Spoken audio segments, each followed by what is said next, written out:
claro. Lo dicho en la apertura, el tema es la economía, por eso vamos a tomar contacto con la provincia de Córdoba. Allí está la economista Diana Mondino. Hola Diana, buenos días, ¿cómo estás? ¿Qué tal? ¿Cómo están ustedes? Bien, muy bien, gracias por tu tiempo, como siempre le decimos a nuestros entrevistados, y gracias Walter Brown, jefe de redacción del Cronista, por estar con nosotros como cada martes. ¿Cómo va? Muy bien, muy bien, muy bien.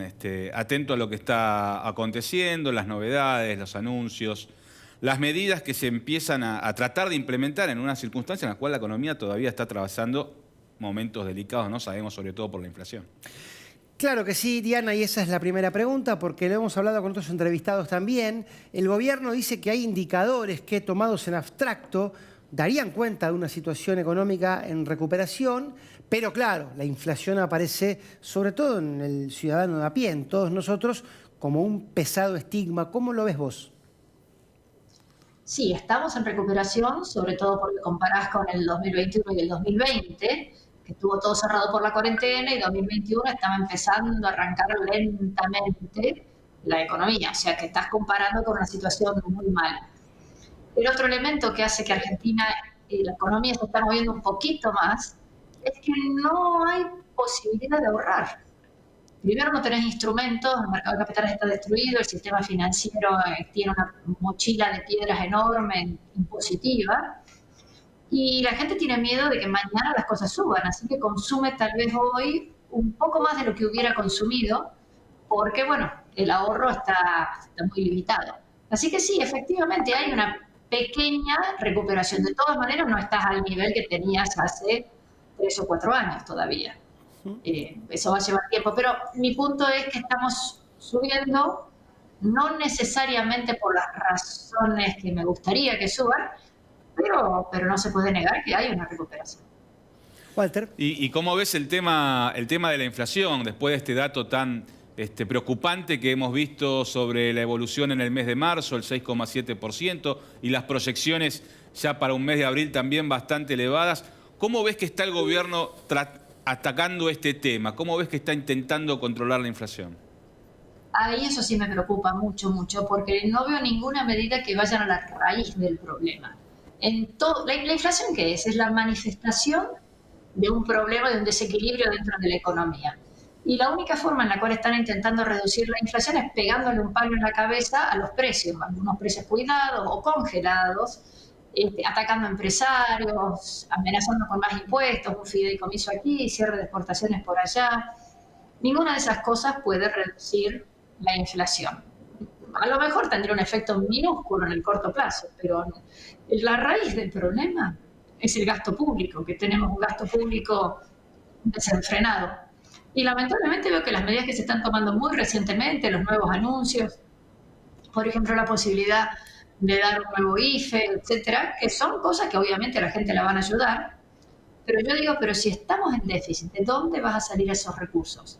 Decime qué otra cosa vas a cortar para poder manifestar, porque, digamos, como ciudadano yo veo que cada vez hay más gasto, más gasto, más gasto, y eso es más déficit, más déficit, más déficit, que solo se puede financiar con más emisión. Entonces, la verdad que yo veo muy preocupante. No sé si es un error de diagnóstico con respecto a la inflación, o sí, tienen muy claro que es un problema, pero bueno, el problema se lo van a dejar al próximo gobierno, aunque sean ellos mismos. Pero quieren asegurarse de llegar a las elecciones con un buen capital político. Entonces, bueno, ahora si la inflación es más alta, lamentablemente creo que no les importa.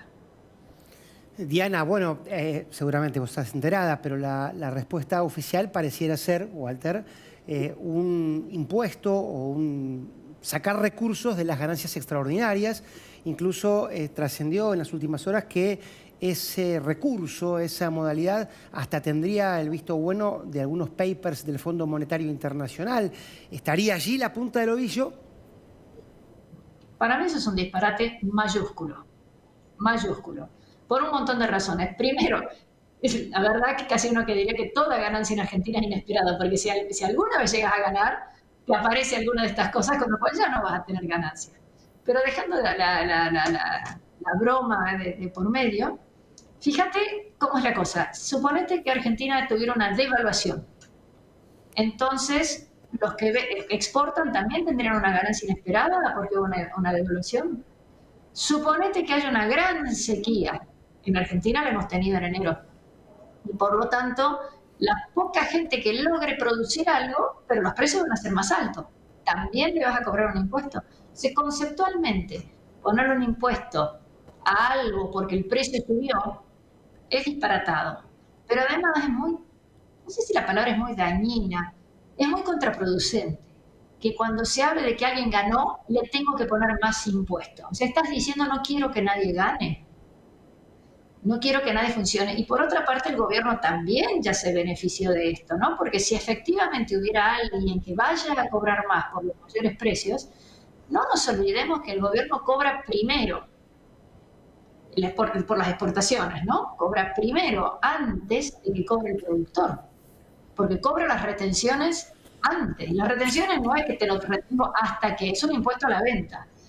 Así que, digamos, el gobierno tiene un claro beneficio si es que los precios suben, tiene un claro interés en que haya más producción y, sin embargo, si pones más impuestos, y es probable que el año que viene no tengas más producción, porque ¿con qué va a pagar el producto? Y ojo que en el sector agropecuario gran parte no es solamente una cuestión conceptual de que el impuesto está mal. Déjame ir a un tema totalmente técnico, aunque sea más aburrido. El productor, suponete que el productor agropecuario compró gasol, compró semillas, compró tractoristas y le paga en función de lo que vaya a ser la cosecha, ¿no es cierto? Con lo cual también va a tener costos más altos, con lo cual nadie sabe si termina ganando, capaz que pierde. Pero vos ya le pusiste un impuesto al precio, no a la ganancia. Y eso es lo que no tenemos que dejarnos, y ustedes como periodistas no deben repetir, esto no es un impuesto a ganancias, esto es un impuesto al precio. Y puede ser que los costos ni siquiera te alcancen para cubrir y terminas perdiendo dinero. Y ojo que además ya le pusiste, por ejemplo, un fideicomiso al trigo, cuando subió un cachito el precio, o sea, ¿qué le vas a poner el fideicomiso, que es un impuesto más esto otro? A mí me suena que conceptualmente está equivocado. Y por otra parte me duele muchísimo la distorsión enorme que se están haciendo de los papers de fondo, porque una cosa es que el fondo diga, hey, cuando hay una situación asimétrica, bueno, utilizarla y no sistemáticamente, ¿cómo sería este caso? De una tergiversación muy odiosa. Sí, no, decíamos, inclusive lo hablábamos con Walter fuera de cámara, habla que ver la letra chica también, a ver dónde nos encontramos. Sí, tal cual. Y hablando un poco de este debate sobre la presión impositiva, ¿no? La presión fiscal que tiene la Argentina y cómo esto beneficia o perjudica la posibilidad de que la economía evolucione y de que haya más inversiones. Quisiera preguntarte, ¿cómo ves vos esta salida que se viene repitiendo año tras año, gobierno tras gobierno? Porque uno puede marcar que no solamente este gobierno ha generado el tributo, sino también el anterior y el anterior y el anterior. ¿Por qué el argentino siempre apuesta a la generación de más tributos para tratar de conseguir los ingresos que no genera su actividad económica? Bueno, porque es el corto plazo, ¿no? O sea, al político le encanta gastar, y cuando quiere gastar más todavía, como sería el caso del IFE, dice, bueno, ¿de dónde saco la plata? No dice, dejo de gastar en otra cosa. ¿A quién le saca a alguien? Y ya saben perfectamente que eso no tiene ningún resultado, saben perfectamente que eso estanca la producción, saben perfectamente, vos usaste la palabra mágica recién, inversión. Si no tenés ganancia, ¿cómo vas a invertir? Primero porque no te vale la pena, si en total no vas a ganar, ¿para qué vas a invertir? Y aunque dijeras mágicamente dentro de 3 años seguro que me va a ir muy bien, ¿con qué fondos vas a invertir? Si te lo acaban de sacar con un impuesto. ¿De dónde saldría el dinero para invertir? Entonces, estas iniciativas matan toda posibilidad de inversión. Déjame una cosita que te agregue. Cuando hablamos de exportación, el otro día escuché que la deuda del fondo había que pagarla con un impuesto extraordinario a la Pampa. Yo diría, ¿cuánto más extraordinario? Hoy, un productor argentino cobra la mitad de lo que cobra un productor que esté en Brasil, en Uruguay, en Paraguay, en Bolivia, en Estados Unidos. ¿Por qué? porque, digamos, cobra con un dólar de 100 y algo, en vez de con el dólar de 200, o sea, cobra el dólar oficial, no cobra dólares, cobra el dólar oficial, sobre eso tiene retenciones, en el caso más serio, más importante, el de la soja, es 30 y algo %, o sea, en vez de cobrar 200, cobra 100 menos 35 de ganancia, ahí le quedan 65. Sobre esos 65 tiene que pagar IVA e ingresos brutos, que en otros países no hay, y de lo que le quede menos IVA, menos ingresos brutos, o sea, ese 65 le tenés que quitar, según cuál sea el producto, 10,5 y 8, según la provincia, o 5, o sea, quitale 15, 65 menos 15 ya me quedó en 50. Después sí tiene ganancia, igual que en otros países, nada más que nuestra tasa es mucho más alta que en otros países. Si se la quiere llevar a su casa, además tiene que pagar un 7% de dividendos, que eso no existe en otros países. Además tiene que pagar un impuesto a los activos, que eso no existe en otros países. Y por supuesto tiene sus costos. Y tiene que pagar el gasoil y los empleados y todas las cosas que se necesitan. Ojo, si es minería es lo mismo, si es energía es lo mismo, cambia el porcentaje de retención. Pero todo lo demás es lo mismo. Se estás cobrando mucho menos que en otro lado. ¿A qué le llamas extraordinario? ¿Por qué en Brasil, en Uruguay, en Paraguay, en Bolivia no ponen este impuesto? ¿Por qué no lo ponen en otros países? Y para todos el precio internacional es el mismo. Así que no nos dejemos llevar por estas palabras que suenan muy bonitas políticamente, que además le sirven al gobierno para decir, está todo mal, culpa de los que no quieren pagar más impuestos. Y eso que ellos han tenido, en este caso, una ganancia extraordinaria. El año pasado era la riqueza no sé cuánto. Hace 3 años era el blanqueo de lo que estaba oculto. Siempre se encuentra una excusa para decir que hay alguien que tiene que pagar mucho más. Y lo único que vas haciendo es que no quede ni posibilidad ni incentivo para invertir. Diana, volviendo al tema de la inflación, ¿en qué grado, qué porcentaje se le puede achacar también a la situación internacional, al tema de la pandemia, más el tema de la guerra, toda vez que hemos visto que hay otros países, que es cierto, sin los números que tiene la Argentina, también han registrado su inflación más alta en 40 años? Recuerdo de memoria el caso de Alemania, el caso de España. ¿Por qué pasan esas cosas en el mundo? A ver, tuviste un desajuste de precios relativos muy grande en el mundo. O sea, Alemania te subió 40% de energía, que es la que están comprando Rusia. Francia lo mismo. En Estados Unidos en esos países tuviste una emisión muy grande para compensar los efectos devastadores de la pandemia. No, de la pandemia, no, de la cuarentena, de la forma en que se encaró la pandemia. Y eso obviamente arrastra en los precios. Pero el tema es que ellos ajustan libremente todos sus precios. El problema nuestro, primero que en magnitud no podés comparar ni remotamente el 6,5 o el 8 que hayan tenido en otros países con el 50 y largo, 60 que tenemos nosotros. Y nosotros tenemos esa inflación con muchos precios que no se pueden mover acompañando la inflación. O sea, la energía acá no se movió. Las obras sociales, los cuadernos del colegio de los chicos, puede ser que sí, en marzo. Tenés precios cuidados. Entonces, aquí no tenemos los precios que todos se van ajustando libremente. Aquí el gobierno te dice a este sí, a este no. Entonces, la inflación nuestra es muy grave. Y por eso después el gobierno se da el lujo de decir que en Argentina somos caso único en el universo, en donde la inflación es multicausal, porque claro, el día que ajusten las tarifas, como hay que hacer, el día que liberen el dólar, como hay que hacer, el día que eliminen los precios cuidados, controlados, congelados, lo que hay que hacer, cada una de esas cosas es un aumento de costos. Y por lo tanto, cada una de esas cosas termina teniendo un impacto o en márgenes o en precios. Y como margen mucho más no pueden caer, porque no hay nadie que esté ganando plata, ningún sector sistemáticamente gana en Argentina, bueno, terminás teniendo un aumento. Y te doy otro ejemplo más. ¿Por qué en Argentina y en los otros lados también cuánto es la guerra? Si vos en enero dijiste yo voy a subir, en febrero dijiste voy a subir el precio de la electricidad, ponele que no hubiera habido el caso de Rusia invadiendo Ucrania. Esto se había anunciado antes, ¿verdad? Todavía no está. Pero vos tenés una carnicería y vos ya sabés que te van a subir el precio de la electricidad que necesitas para la cámara de frío. ¿Cuándo subís el precio? ¿Esperás a que te llegue la factura? En una de esas no la podés pagar. Vos tenés que subir el precio de tu producto antes, porque ya sabés que te van a subir el precio de tu segundo o tercer insumo más importante.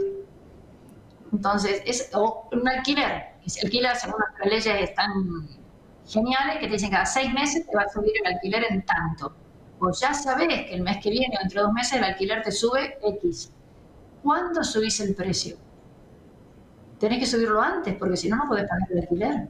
Entonces, todas estas medidas de control, todas estas medidas de supresión, se dice técnicamente represión financiera, todas estas medidas lo que hacen es anticipar la inflación.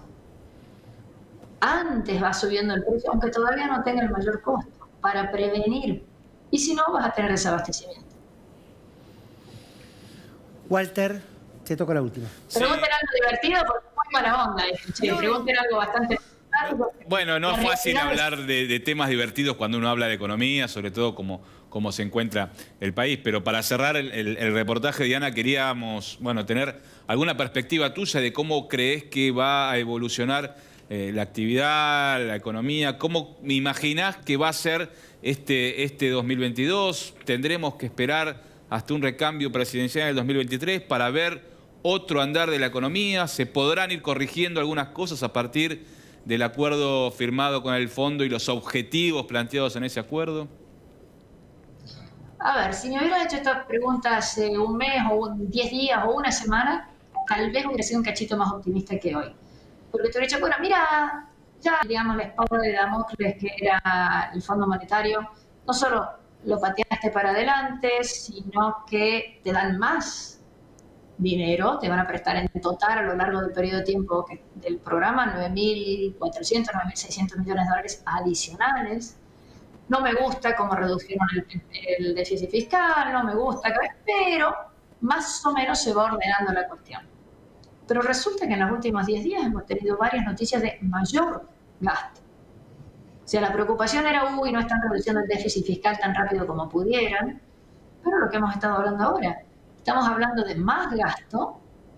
Esto del IFE es una cosa muy reciente, pero antes, no sé, un ejemplo chiquito. En un ministerio que ni me acuerdo cuál es, iban a cambiar el mobiliario y eran 750 millones de pesos. ¿Necesitas hacerlo este año? ¿No podés esperar un cachito? Y varias de estas cosas más. La discusión que tuvimos sobre el Inca la semana pasada. O sea, estamos hablando de aumentar gastos en un país con déficit. Así que la verdad que estoy menos optimista que lo que estaba hace 10 días o un mes. Pero el optimismo de largo plazo lo mantengo. Argentina, si la desregula, puede llegar a funcionar muy, muy bien. Pero hay que desregular. Diana, muchas gracias por tu tiempo, por compartir con nosotros esta mañana tus pensamientos. Y bueno, estamos en contacto, como siempre decimos a nuestros invitados. Será hasta la próxima. Un beso, hasta luego. Chao, chao. Adiós. Vos quedate, Walter. Sí, señor. Ustedes quédense porque hacemos una pausa y continúa el programa.